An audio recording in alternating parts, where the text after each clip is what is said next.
सबसे पहले तो मैं आप सबको हृदय की गहराई से आपका सबका आभार प्रकट करता हूं कि आपने 2023 के इस विधानसभा चुनाव में,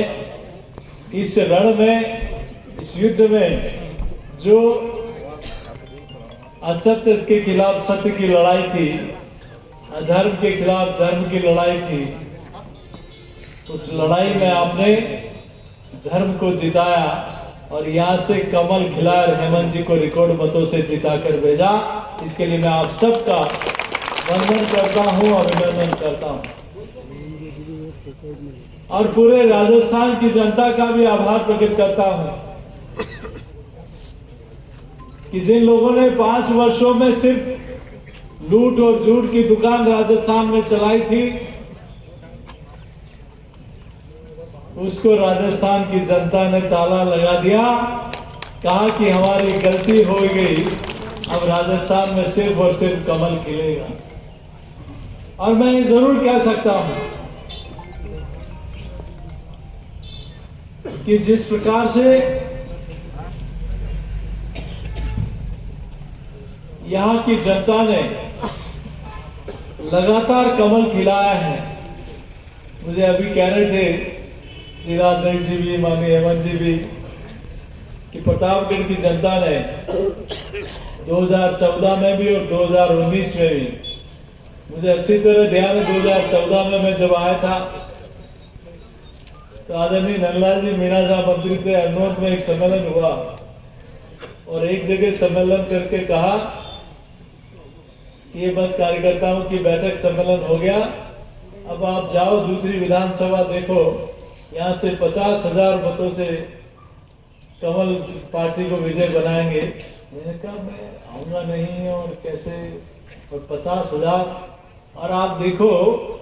कि उस समय प्रतापगढ़ ने भी 50,000 से ज्यादा का रिकॉर्ड बनाया। और आप सब ने, उन्होंने जो इस क्षेत्र की सेवा की, उसी का पुण्य प्रताप है कि भगवान महादेव ने, गौतमेश्वर महादेव ने और दिल्ली में मोदी जी ने प्रतापगढ़ को फिर से कैबिनेट मंत्री का दर्जा दिया।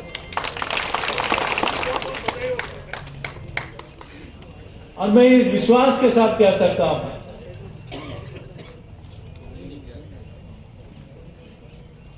कि अब ये डबल इंजन की सरकार प्रतापगढ़ में विकास की कोई कमी नहीं रखेगी, अब मैं विश्वास के साथ कह सकता हूं। और पहले भी जो विकास हुआ है, आदरणीय नंदलाल जी मीणा ने कोई कमी नहीं रखी और मोदी जी के प्रधानमंत्री बनने के बाद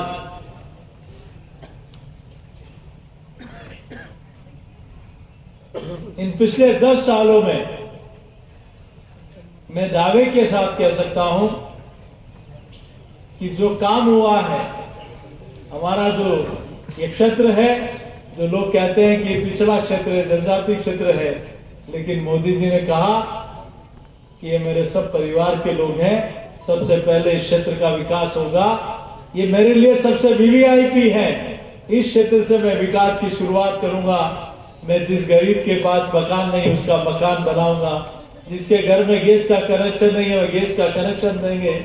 सबका बैंक में खाता खुलाएंगे, जिसको अनाज की समस्या है उनको मुफ्त में अनाज देंगे, उनके घर में अगर बिजली का कनेक्शन नहीं है तो बिजली का कनेक्शन भेजाएंगे,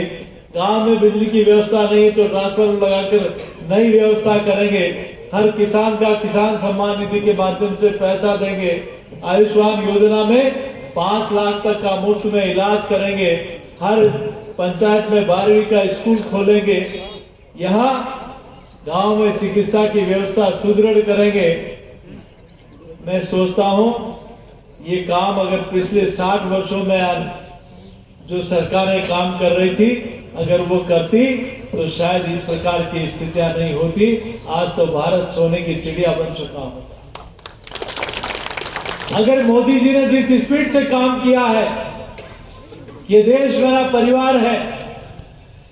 और चाहे गरीब हो, महिला हो, युवा हो, किसान हो, उनके उत्थान और कल्याण को लेकर जिस प्रकार से काम किया है, इसलिए मोदी जी ने वादे नहीं दिए, नारे नहीं दिए,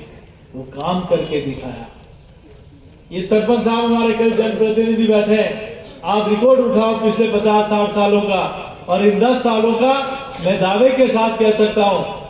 चाहे आवास हो, शौचालय हो, बैंक के खाते हो, चाहे मुफ्त में अनाज मिलना हो, चाहे उज्ज्वला का कनेक्शन हो, उन 60 सालों पर मोदी जी के 10 साल भारी दिखाई देंगे।